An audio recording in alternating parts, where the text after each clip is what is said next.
बिस्मिल्लाहिर्रहमानिर्रहीम। अस्सलाम वालेकुम नाज़रीन, आप यूट्यूब और फेसबुक चैनल देख रहे हैं। मैं राना उज़ैर हूँ। नाज़रीन, आखिरी सुपर ओवर का खेल का आगाज हो चुका है। चंद घंटों का खेल बाकी है। चीफ जस्टिस की तकर्री आज के दिन नाम फाइनल हो जाएंगे। 3 सीनियर मोस्ट जजेस के नाम पैनल ने भेज दिए हैं, जिसमें जस्टिस मंसूर अली शाह, जस्टिस मुनीब अख्तर और जस्टिस जायशा अफरीदी। अब जनाब, जो खबरें इस वक्त सामने आ रही हैं कि हुकूमत ने इन नामों के ऊपर एक ऐसी वारदात डालनी है जिसके बाद सूरत हाल यकसर तब्दील हो जाएगी और काजी फारिस ईसा की कोर्ट में बॉल चली जाएगी। जाहिर है वो 24-25 तक तो चीफ जस्टिस रहेंगे, तो वो भी कुछ ना कुछ नया काम करके चले जाएंगे। वो एक ऐसा काम कर देंगे कि जाते जाते वो ऐसी खौफनाक वारदात डाल सकते हैं कि जिसके बाद ये पूरा सिनेरियो ही तब्दील होकर आ जाएगा। तो चीफ जस्टिस की तकर्री के लिए एक हुकूमत क्या वारदात डालने जा रही है, इस हवाले से बड़ी इंपॉर्टेंट डिटेल्स जो है वो आपके सामने रखूंगा। और फिर दूसरी जानेब जनाब, इस सारे खेल के अंदर आर्मी चीफ साहब ने भी एक एंट्री डाली है। आर्मी चीफ साहब जो हैं उन्होंने एक बहुत बड़ा ऐलान किया है, बहुत बड़ा फैसला हुआ है, उस हवाले से भी खबर है। लेकिन अगर आपने इस चैनल को सब्सक्राइब नहीं किया, चैनल को सब्सक्राइब कर लें, बेल आइकन को दबा दें। आने वाली तमाम तर अपडेट्स आपकी खिदमत में बर वक्त पेश होती रहें। नाज़रीन, सबसे पहले तो इमरान खान के हवाले से खबर है कि उनसे मुलाकात नहीं करवाई जा रही और उन पर जो पाबंदी है मुलाकात करवाने की, उसको मजीद एक्सटेंड कर दिया गया है। ये सारा कुछ हो क्यों रहा है? पहले 26वीं आईनी तरमीम इन्होंने करवानी थी, तो इमरान खान पर मुलाकात पर पाबंदी आयद कर दी गई कि खान साहब को इस सारे खेल के अंदर इररेलेवेंट किया जाए, उसको आउट कर दिया जाए। वो सारा कुछ इनके प्लान के मुताबिक हुआ। अब दूसरा ये है कि चीफ जस्टिस की तकर्री के ऊपर पाकिस्तान तहरीक इंसाफ को हाईजैक करना, उनकी क़यादत को कॉम्प्रोमाइज करना, जैसे वो अब हो चुकी है अपर लीडरशिप, और इमरान खान को इस सारे खेल से आउट करना है। तो अब इमरान खान से मुलाकात न करवाने के खिलाफ तौहीन अदालत की दरख्वास्त दायर कर दी गई है। पाकिस्तान तहरीक इंसाफ की लीगल टीम के जो जनाब रुकन है फैसल फरीद चौधरी साहब, उन्होंने तौहीन अदालत की दरख्वास्त दायर की है कि अदालत अहकामात के खिलाफ वर्जी पर सुप्रिटेंडेंट अडयाला जेल के खिलाफ तौहीन अदालत की कार्रवाई को परस्यू किया जाए। ये एक बड़ी डेवलपमेंट जो है वो जनाब इस वक्त सामने आई है। और फिर दूसरी जानिब तो जो 26वीं आईनी तरमीम पर बलूचिस्तान नेशनल पार्टी अख्तर मेंगल की जमात के 2 सेनेटर्स ने वोट दिए थे, जिसमें नसीमा एहसान साहिबा थी और दूसरे जो कांजू साहब हैं वो उन्होंने जनाब इस पर अपना वोट दिया था। तो कासिम रंजू ने अपना इस्तीफा सेनेट सेक्रेटेरिएट में जमा करवा दिया है और कासिम रंजू ने पार्टी पॉलिसी से मुनहरिफ होकर 26वीं आईनी तरमीम के हक में वोट दिया था। और नसीमा एहसान साहिबा भी किसी भी वक्त अपना इस्तीफा दे सकती हैं, क्योंकि अख्तर मेंगल साहब ने इन दोनों अरकान से इस्तीफा तलब कर लिया था कि वरना आपके खिलाफ जो है वो कार्रवाई अमल में लाई जाएगी। अब एक जानिब तो ये खबर है और फिर जनाब दूसरी जानिब अब इजलास जो है वो पार्लिमानी कमेटी का वो शुरू हो चुका है, जिन्होंने ये फैसला करना है कि अगला चीफ जस्टिस जो है वो कौन होगा।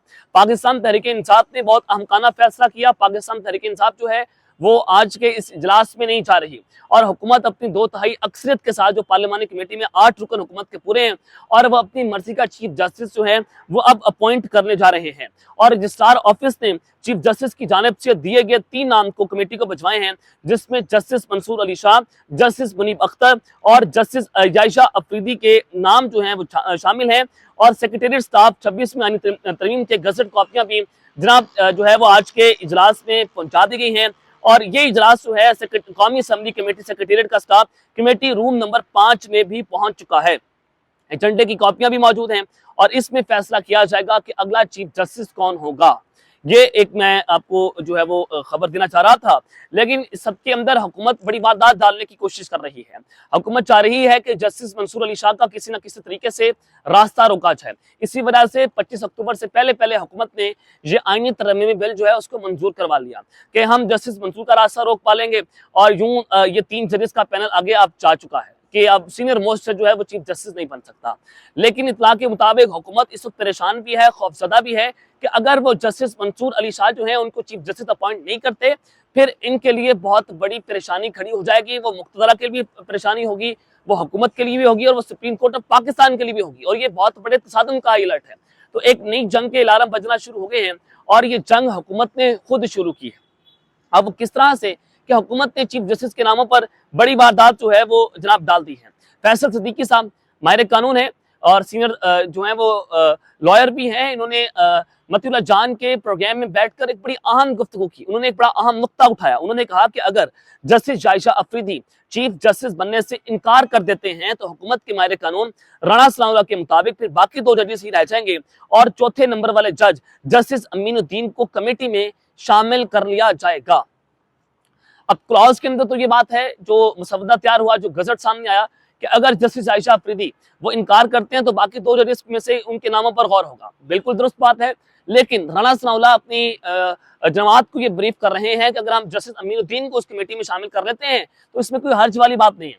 और अगर उन्होंने कहा कि इस सूरत में हुकूमत चीफ जस्टिस अमीनुद्दीन को चीफ जस्टिस मुंतखब करेगी। अगर इस फैसले को अदालत में चैलेंज किया जाता है और चीफ जस्टिस काजी फायद ईसा इस मामले को देखते हुए हुकूमत के हक में फैसला सुना देते हैं तो हुकूमत को कोई गलती नजर नहीं आएगी।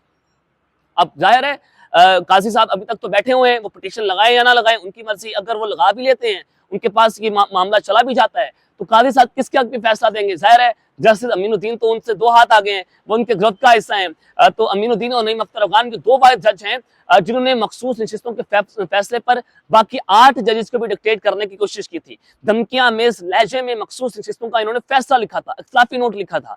तो इन जज का जो है वो शुमार काजी साहब के ग्रुप में होता है। तो जाहिर है काजी साहब जो है वो इस पर अपनी ही जो सूरत हाल जो है वो चलाएंगे। लेकिन जनाब 2 इंतहाई माहिर जो है, साबका अटॉर्नी जनरल भी हैं, माहिर कानून भी हैं, उन्होंने मौजूदा तरमीम की तशरीह ये की है कि अगर 3 जजेस के पैनल से जस्टिस जायशा अफरीदी को नामजद किया गया और उन्होंने इनकार कर दिया तो पहले 2 जजेस में से किसी एक को लगाया जाएगा। उसमें जस्टिस अमीनुद्दीन को शामिल नहीं कर सकते। लेकिन राणा सनाउल्लाह हुकूमत को कह रहे हैं कि इसमें कोई हर्ज नहीं है, लेकिन आप बिलफर्ज ये मान लें कि जस्टिस मंसूर अली शाह को आपने इस रेस से बाहर कर दिया। अगर आप ये समझते हैं कि जस्टिस मंसूर को इस रेस से निकालने के बाद स्टेबिलिटी आ जाएगी तो ऐसा हरगिज़ मुमकिन नहीं है। 2 इंतहाई माहिर कानून और साबका अटॉर्नी जनरल हैं, उन्होंने मौजूदा तरमीम की तशरीह की है कि अगर 3 जजेस के पैनल में से जायशा अफरीदी को नामजद किया जाता है और वो इनकार कर देते हैं, डेफिनेटली जो बाकी 2 जजेस रह जाएंगे जिसमें जस्टिस मुनीब अख्तर हैं, जस्टिस मंसूर अली शाह हैं, वो जनाब उनको चीफ जस्टिस अपॉइंट किया जाएगा। अगर मंसूर अली शाह साहब को आप बाहर निकाल देते हैं और आप समझ रहे हैं कि स्टेबिलिटी आ जाएगी तो ये नामुमकिन है। जस्टिस मंसूर अली शाह साहब अदलिया में, नौजवान वकला में बहुत पॉपुलर हैं, उनकी बहुत इज्जत है, बहुत क्रेडिबिलिटी है, वो इस्तीफा कभी नहीं देंगे।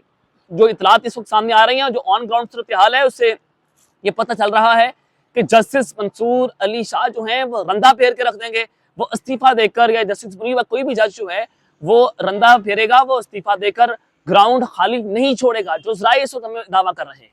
तो लिहाजा ये हुकूमत के लिए जो है वो बड़ी सोच समझने वाली बात है कि अगर वो पंगा ले रहे हैं जस्टिस मंसूर अली शाह साहब से, तो बड़ी सोच समझ को आपको पंगा लेना पड़ेगा। इस वक्त सूरत हाल किसी और जानिब जो है वो जनाब दिखाई देती जा रही है। तो उस सब के बाद आपको मैं एक बड़ी खबर जो है वो दे देता हूँ आर्मी चीफ साहब के हवाले से, कि आर्मी चीफ की भी इस पूरे खेल के अंदर एंट्री हुई है।